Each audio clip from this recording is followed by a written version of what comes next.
Pourquoi tout le monde aime les carnets de l'apothicaire? Parce que Jinchi. You make it look like it's magic. Oh, yeah. Bonjour à tous, c'est Soskin, ça fait super plaisir de vous retrouver pour une nouvelle vidéo, qui plus est, qui va parler d'un de mes animés manga préférés depuis 2022, j'ai nommé les carnets de l'apothicaire. Je sais, c'est surprenant, c'est le titre de la vidéo. Mais hasard de dingue! Bien sûr, si mon contenu te plaît, n'hésite pas à t'abonner, liker et commenter ce que tu penses toi aussi des carnets de l'apothicaire, ça me soutient énormément et ça me fait plaisir. De belles vidéos YouTube vont arriver sur la chaîne, donc si t'as pas envie de les rater, c'est le moment en fait. Abonne-toi, tout de suite. Maintenant, je te vois, tu ne t'es pas abonné. Non mais je te vois! Bon, allez, on part sur la vidéo, c'est bon. Il y a une mouche, je vais la démarrer. Meuf, je suis en train de tourner une vidéo, c'est vraiment pas le moment. Je sais pas si vous la voyez, mais elle est vraiment en train de fly. Alors, les carnets de l'apothicaire, comment ça a commencé? Déjà, sachez que les carnets de l'apothicaire, ça existe depuis 2014. Et là, vous allez faire quoi? Mais c'est super vieux en fait, t'as parlé de 2022. Oui, parce qu'en fait, 2022, c'est la date de sortie du manga. En réalité, les carnets de l'apothicaire, à la base, c'était une light novel. Donc une light novel, c'est un type de roman japonais destiné à des jeunes adultes qui a été écrit par Natsuyuga. La light novel a eu énormément de succès et a donc été adaptée en manga. Le storyboard a été géré par Itsuki Nanao et le dessin par Neko Courage. Et les dessins sont d'ailleurs juste sublimes. Voici quelques petites planches. Retenez tout de même que quand on vous dit des grands noms dans les mangas, on pense tout de suite à une seule personne, c'est souvent une équipe. Il y a des assistants pour aider à dessiner les décors car c'est un travail titanesque. Il arrive que ce soit l'œuvre d'une seule et même personne, mais en général on parle quand même d'une équipe et je trouve qu'on invisibilise un peu souvent ce point-là et ce n'est vraiment pas une honte d'avoir une équipe pour dessiner, au contraire. Les carnets de l'apothicaire est donc un manga seinen qui correspond à un genre plus mature, plus destiné aux adultes, avec des intrigues plus complexes. On va souvent parler de sujets assez trigger warning. Et d'ailleurs c'est le moment de dire, si vous ne lisez pas de manga et que vous regardez la vidéo en vous disant que les mangas ou les animés c'est uniquement des gens qui crient et qui se tapent dessus, bah vous avez tout faux. De la même manière qu'il y a des genres dans le roman, dans les films, c'est la même chose pour les mangas. Il y a donc ce qu'on appelle le shonen, le genre le plus populaire, où en effet on va retrouver Naruto, One Piece, où il y a souvent un héros qui crie un peu fort et des batailles. On suit surtout l'idéologie d'une personne qui a envie de réaliser ses rêves et c'est souvent très inspirant. Il y a également les shoujo qui parlent plutôt de romance, d'histoire d'amour et le seinen du coup, mais il y en a encore plein d'autres. J'en profite d'ailleurs pour faire un disclaimer, les carnets de l'apothicaire selon moi n'est pas un manga à lire quand on est très jeune, voire jeune. Comme l'indique finalement son genre, c'est plutôt destiné aux jeunes adultes. On va parler de sujets extrêmement trigger warning tels que le meurtre, le V. Par rapport aux enfants, c'est très délicat. Enfin bref, je conseille vraiment pas ce manga et cet animé si vous êtes jeune. Et alors, ça parle de quoi? Nous sommes à l'époque de la Chine impériale sous la dynastie Tang. L'univers que nous propose l'œuvre est très codifié par du coup tout simplement la dynastie et le fait que nous sommes dans un palais, dans la cour intérieure. Donc ça se situe dans deux endroits, la cour extérieure et la cour intérieure, qui sont des endroits où vivent les personnes affluentes. La cour intérieure va regrouper les concubines, donc les prétendantes au trône d'impératrice et les femmes de l'empereur. Mais il y aura également les servantes et les eunuques. Et les eunuques, ce sont les hommes à qui on a quick le vermisseau. Bon appétit. Tandis que la cour extérieure va regrouper tous les fonctionnaires, parfois les stratèges de guerre, c'est un petit peu plus large, et c'est là où on va retrouver du coup les hommes qui ont encore leur vermisseau. L'héroïne qu'on suit s'appelle Mao Mao, elle a 17 ans et elle est apothicaire. Son père est également apothicaire, donc les apothicaires c'est les pharmaciens de l'époque en fait qui avaient énormément de connaissances sur les plantes, qui savaient faire des remèdes avec les plantes et qui étaient aussi considérés comme des médecins. Et je vous fais un très bref résumé sans trop de spoil sur ce qui va se passer par la suite. Mao Mao se promène, piouf, elle est kidnappée. Oh non, des brigands qui l'avont dans la cour intérieure. Bonjour la cour intérieure, en fait je sais lire. Oh mon dieu, mais elle sait lire, elle est lettrée, c'est très rare. Je gravis les échelons car je suis très intelligente. Wouhou. Bon, en gros, vous l'aurez compris, le but du manga et de l'animé c'est de suivre les aventures de Mao Mao à la cour intérieure et de manière générale dans la société dans laquelle elle vit. Et c'est notamment à la cour intérieure qu'elle va rencontrer le magnifique, que dis-je, le splendide Jinchi, qui est le deuxième personnage principal de l'œuvre. Et si vous avez les yeux qui brillent, c'est normal, ce personnage a été créé pour être le beau gosse originel. Cheveux soyeux, torse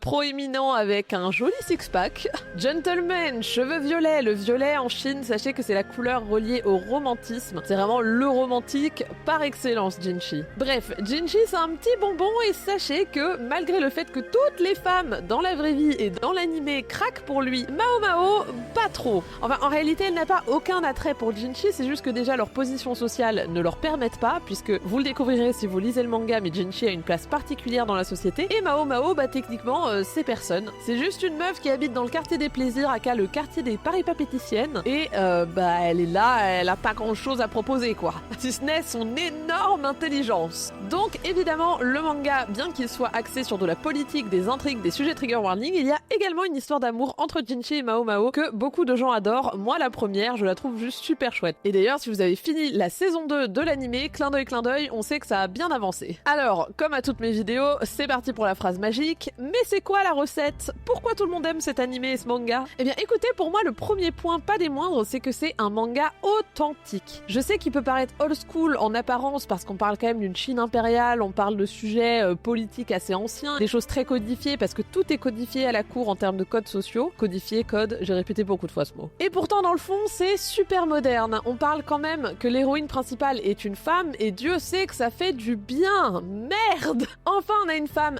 intelligente qui ne met pas en avant que son physique. Mao Mao, c'est vraiment l'opposé de se sexualiser puisqu'elle s'enlaidit d'elle-même. Je vous laisse une petite photo de Mao Mao dans son quotidien, une photo de Mao Mao quand elle s'apprête. Il y a une grosse différence. Elle n'hésite pas, vu qu'elle est apothicaire, à carrément tester ses expériences sur ses propres bras, quitte à avoir des énormes cicatrices. Et ça fait du bien d'avoir une femme en tant que héros principal, en tant que Sherlock Holmes. C'est elle qui élucide les mystères, c'est elle qui est à l'origine de parfois bien des résolutions d'énigmes. Et ce qui est très agréable avec Mao Mao, c'est qu'elle n'est pas dépeinte que par ses émotions, loin de là. En général, ce que je peux reprocher à beaucoup d'œuvres d'animé et de manga, c'est de dépeindre les femmes soit par leur attribut physique, voilà, soit par leurs émotions, et on a un peu que l'ambivalence des deux, on n'a pas de juste milieu finalement. Et Mao Mao est ce que j'appellerais une vraie jeune fille dans un monde finalement qui est le sien, c'est-à-dire qu'elle n'est pas régie que par ses émotions, que parce qu'elle est une femme, elle est vraiment régie par sa personnalité, et ça fait énormément de bien d'avoir une femme intelligente à qui on peut se relier. Il y a évidemment d'autres œuvres où c'est le cas, et je pense notamment à Fullmetal Alchemist Brotherhood avec Risa Okai, qui est un personnage que j'adore, qui est également un peu dans la même vibe que Mao Mao, qui comme elle n'est pas un personnage principal du tout, n'est pas plus développée que ça, mais on ressent un petit peu cette même vibe finalement. Bref, Mao Mao, elle est forte, intrépide, parfois un petit peu trop, et puis quand je dis moderne, c'est également que dans le contexte d'une cour impériale vraiment qui date, à la base, les femmes n'avaient même pas le droit d'exercer en tant que médecin, elles n'avaient juste le droit d'être servantes ou concubines, j'ai envie de dire. Et bien Mao Mao vient renverser les codes, elle a presque les mêmes missions qu'à Jinchi, qui est intendant dans la cour, donc qui a des très très grosses responsabilités, et c'est quand même chouette parce qu'on voit qu'il y a une belle évolution politique envers tout ce qui peut être sujet de la femme, les eunuques, dans le manga et l'animé, et c'est chouette de voir ce changement justement, et c'est très intéressant et moderne. Le prochain point, c'est pour moi le visuel, que ce soit du coup, je vous en ai parlé plus tôt, les dessins du manga qui sont absolument sublimes, les décors du palais, etc. Je trouve que c'est vraiment un très très beau terrain de jeu pour l'histoire, mais également l'adaptation animée. J'en attendais énormément. Je suis plus team manga qu'animé, je sais pas vous, n'hésitez pas à me le dire en commentaire bien sûr. Personnellement, j'accroche plus généralement à des mangas qu'à des animés. Lorsqu'il y a une adaptation animée d'un manga que j'adore, j'ai toujours des réticences en me disant bon, j'espère que ça va bien se passer parce que quand on lit un manga, on s'imagine les couleurs, on s'imagine beaucoup de choses puisqu'il y a ce qui a écrit, mais notre imaginatif fait le reste. Et du coup, c'est vrai qu'on est souvent déçu quand il y a une adaptation animée. Pour le cas des Carnets de l'apothicaire, j'ai eu zéro déception. Magnifique, les couleurs choisies, les voix, la VO est vraiment sublimissime. Et cette merveille a été animée par Toho Animation Studio.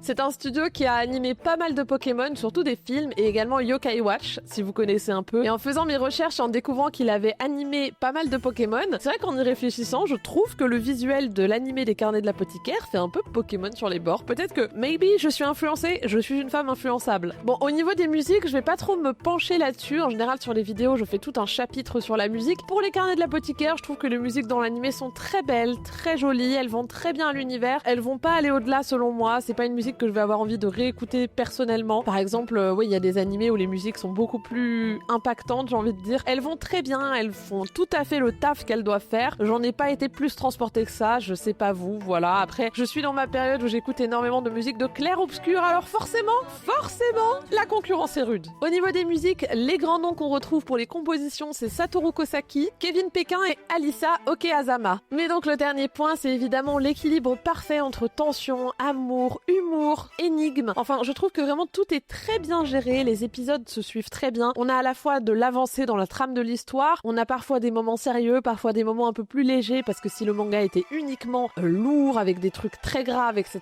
je trouve que ce serait moins agréable à regarder. Là, on a vraiment un équilibre parfait qui fait qu'on accroche et qu'on a envie de savoir la suite sans s'enlacer. Il y a également pas mal de personnages très chouettes, hors Mao Mao et Jinchi, que je vous laisserai découvrir. Moi, j'aime particulièrement, par exemple, Damaduo, mais il y en a plein d'autres que j'aime énormément en termes de personnages secondaires, on va dire. Alors je sais que j'ai fait un petit disclaimer pour dire que ce manga animé selon moi ne pourrait pas convenir à des personnes assez jeunes. By the way, je trouve que c'est vraiment super sympa parce que ça peut toucher un public très large. Je m'explique, par exemple mon copain aime beaucoup les animés et les mangas mais il est pas forcément très romance. Et bien il a adoré, il a beaucoup accroché avec l'animé et le manga parce que justement il y a un très bel équilibre entre tout ça. Il y a aussi un côté scientifique super chouette à l'œuvre parce que du coup on en apprend plus sur les plantes, on apprend plein de petits trucs assez sympas je trouve, et sans le côté plombant et barbant, un petit peu comme C'est pas sorcier finalement. En avant Marcel! Il y a également un animé et un manga qui le fait très bien, c'est Dr Stone, mais je trouve que dans les carnets de l'apothicaire c'est fait de manière encore plus réaliste. Parce que dans Dr Stone ils sont en train de construire des fusées partant d'un monde de pierre, on a parfois un peu du mal à y croire, alors que c'est vrai que dans les carnets de l'apothicaire, vu qu'on parle de plantes, de choses beaucoup plus cartésiennes au final au sens propre, c'est plus facile je trouve d'accrocher à ça. En tout cas, merci d'avoir regardé cette vidéo, ça me fait énormément plaisir et merci pour votre soutien. N'hésitez pas à partager votre avis en commentaire, je vous répondrai avec grand plaisir. Je vous dis à bientôt pour une prochaine vidéo, merci de m'avoir suivi, n'oubliez pas de liker, vous abonner, tout ça,